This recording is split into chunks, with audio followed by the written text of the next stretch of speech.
Governador, o senhor decidiu recentemente, numa decisão, manter as escolas cívico-militares no seu estado, que começaram lá no governo Bolsonaro. No entanto, o presidente da República, o presidente Lula, disse que não vai repassar recursos para essas escolas. Esse é um problema dos governadores, embora sejam escolas, estejamos tratando de educação, aliás, com alta procura pelos pais por vagas nessas escolas. Um expoente dessa estridência petista, o ex-deputado Jean Willis, lhe dirigiu grosserias que eu prefiro aqui não reproduzir. Como é que o senhor vê esse momento do país em que um presidente diz que não vai repassar recursos para um tipo de escola, essas escolas cívico-militares, e gente, em tese importante, dentro do partido, vive de grosserias, dentro da lógica de que seria um governo que iria pacificar o país? Que país nós estamos vivendo nesse momento, na sua opinião, o senhor que preside, o senhor que governa um estado do tamanho do Rio Grande do Sul? Bom, Adalberto, eu entendo que as escolas cívico-militares são uma alternativa dentro do sistema educacional, são um modelo que não é a solução para a educação, até porque você não consegue ter escalabilidade, você não consegue replicar num grande número de escolas. Mas é um modelo que, se por um lado não é a solução, também certamente não é o problema da educação. Acho que é um modelo legítimo que muitos pais procuram, que muitos pais entendem que é adequado e é importante lembrar, nenhuma escola se torna cívico-militar sem o entendimento da própria escola, da comunidade que se envolve, que deseja, que entende que é, dentro do seu contexto, uma alternativa, porque nenhuma escola cívico-militar foi implantada ou é implantada por imposição do governo. E também é importante lembrar, não é um modelo de escola em que estejam lá sendo formadas as crianças como se fosse uma tropa. Não, os professores são professores como qualquer professor de qualquer outra escola, né, com a sua formação em pedagogia ou nas áreas de especialidade. O que tem é a presença também de monitores, né, que são militares, que acompanham e que dão, né, um outro modelo de questão disciplinar dentro da escola. Mas é importante dizer, eu não entendo que ela seja a solução, porque eu digo, eu não consigo transformar todas as escolas nem acho que seja o caso de transformar todas as escolas em escolas cívico-militares. Mas ter algumas que a própria comunidade entenda adequado como modelo, até para fazer a comparação, até para fazer, né, você ter modelos diferentes que possam você identificar como é que é o desempenho de uma, como é que é o desempenho da outra, o que significa naquela escola ter algum determinado tipo de desempenho que possa ser utilizado numa outra escola. Então, a gente não pode ter preconceitos em relação a isso. Aliás, a declaração, que eu entendo lamentável, do ex-deputado Jean Willis, ela foi uma declaração absolutamente preconceituosa em todas as direções. Eu digo porque é preconceito com os militares, é preconceito com a direita, é preconceito com os próprios homossexuais. Um desserviço prestado à causa da igualdade, do respeito pelo qual a gente deve trabalhar.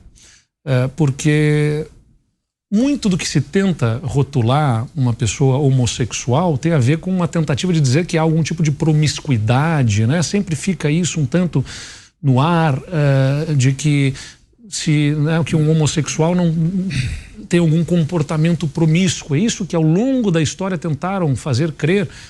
Assim como muitas críticas são dirigidas, ou foram ao longo da história, dirigidas às mulheres, né? Sempre dizendo, se uma mulher está nervosa é porque falta um homem, esses tipos de coisas, assim, né? Se uma mulher está mais incisiva e decidida, falta a ela alguma coisa em casa, esses tipos de coisas. E aí você vê uma declaração que associa uma decisão que é de caráter político-administrativo, que ele tem todo o direito de criticar no modelo, ele tem toda a legitimidade para pensar que deva ser outro caminho, mas discutir o tema, né? E não associar a decisão a não só uma questão de orientação sexual, como uma questão de preferências sexuais. É isso que ele fez, né? Então, isso não pode ser tolerado. E para mim não interessa se o preconceito vem da esquerda ou da direita, se é da bandeira de uma cor ou de outra cor. É preconceito que não atende à causa pela qual eu luto, que é respeito, igualdade, tolerância, é nisso que eu acredito.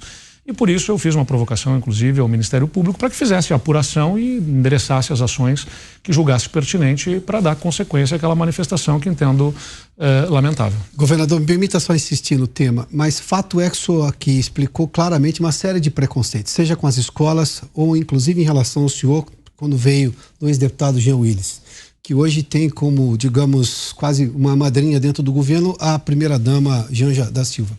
Essas são as informações que chegam até nós.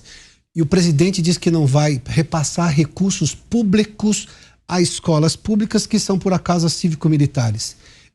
Onde é que se vai pacificar o país desse jeito? Quando é que vai haver não posso chamar de revolta, mas uma reação por parte dos governadores de algo que é notoriamente inconstitucional? Como assim não repassar recursos a um modelo de escola que o senhor não somente não invalidou, como disse que sim, é um modelo válido que pode ser aplicado, até porque tem procura, inclusive, pelos pais?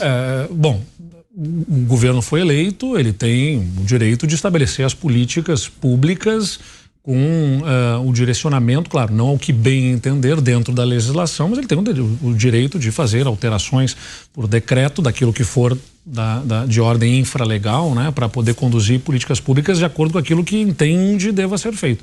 Acho um equívoco que faça nessa forma, e sem, inclusive, fazer uma discussão anterior e até chamar os próprios governadores e prefeitos a uma discussão sobre esse tema. Mas respeito isso. Agora, dirigir, né, ataques preconceituosos, inclusive a questão, como eu disse, dos próprios militares, né, como se fosse uma doutrinação, como se houvesse dentro da escola algum tipo de formação de tropas. Parece que é isso, né? Quando a gente fala, quando tentam fazer crer que os militares estão formando de alguma forma que cerceia a criatividade dos alunos.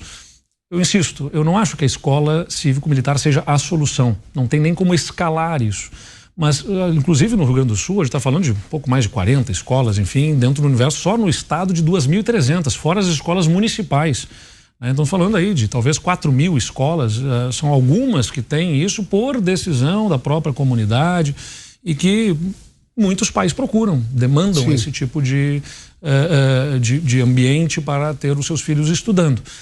Então, em situações específicas, em contextos, né, específicos, ter esse modelo de escola não é certamente o problema. Eu concordo que não é a solução, porque, como eu insisto, vou insistir nisso, não tem como pegar esse modelo e replicar largamente na rede de ensino, e nem deve ser, na minha visão, mas atacar como sendo um problema, também acho equivocado. Esse é o ponto para mim, objetivamente. Já vou trazer meus colegas, mas só para não perder o assunto. E a questão de não repassar recursos públicos federais a essas escolas? Como eu disse, aí é uma questão de decisão político-administrativa. Até onde eu sei e acompanho, não existe uma legislação que obrigue o governo a fazer este tipo de repasse para essas escolas. Foi uma decisão político-administrativa do governo anterior e que este governo tomou a decisão de encerrar. Eu discordo, mas respeito, dentro da legitimidade que o governo tem para fazer essa decisão.